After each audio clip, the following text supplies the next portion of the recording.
ہم تو یہ کہہ رہے ہیں کہ رہنے ہی دیجیے، یہ نہ ہو کہ صبح صبح عالیہ کے مزاج پر کوئی بات گراں گزر جائے۔ ایسی بات نہیں ہے بیگم، ہم نے ہمیشہ اپنی بیٹی کو اعتماد دیا ہے، اور اب بھی جو بات ہم اس سے کرنے جا رہے ہیں اس سے اس کے لیے بہت آسانیاں پیدا ہوں گی۔ ٹھیک ہے، جیسا آپ مناسب سمجھیں۔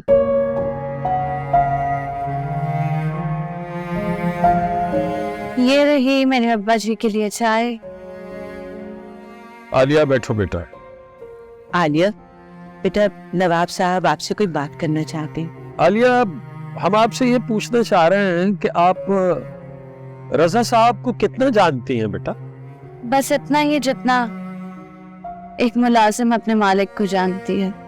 آج سے پہلے تو آپ نے خود کو ملازمہ کہہ کر نہیں پکارا۔ آج سے پہلے کبھی کسی نے یہ احساس بھی نہیں دلایا جو رضا صاحب کی امی جی نے کل رات ہمیں دلایا۔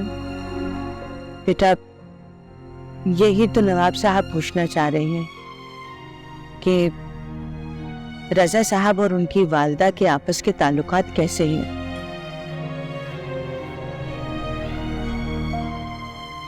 رضا صاحب کی طرف سے تو اچھے ہیں۔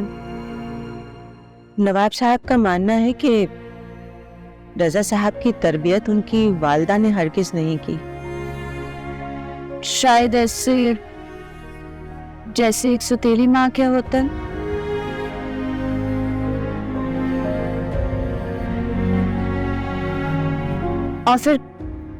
آفس کے سینئرز بتاتے ہیں کہ اپنے والد صاحب کی وفات کے بعد رضا صاحب بورڈنگ میں چلے گئے تھے اور اس کے بعد انگلینڈ میں رہے ہیں۔ زری میڈم کے ساتھ کم ملنا جلنا رہا ان کا۔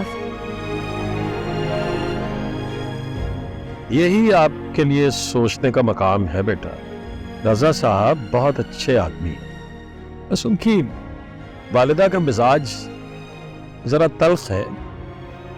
ابا جی، آپ کی ان باتوں کا مقصد کیا ہے؟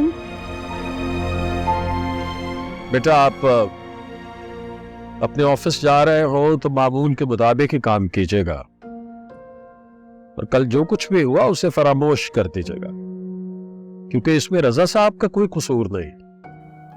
کوشش کروں گی۔ اللہ حافظ۔ اللہ حافظ بیٹا۔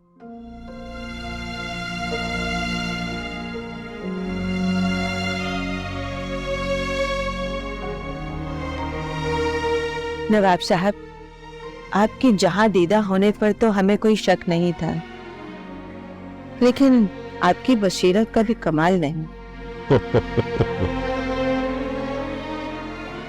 وقت بیگم صاحبہ،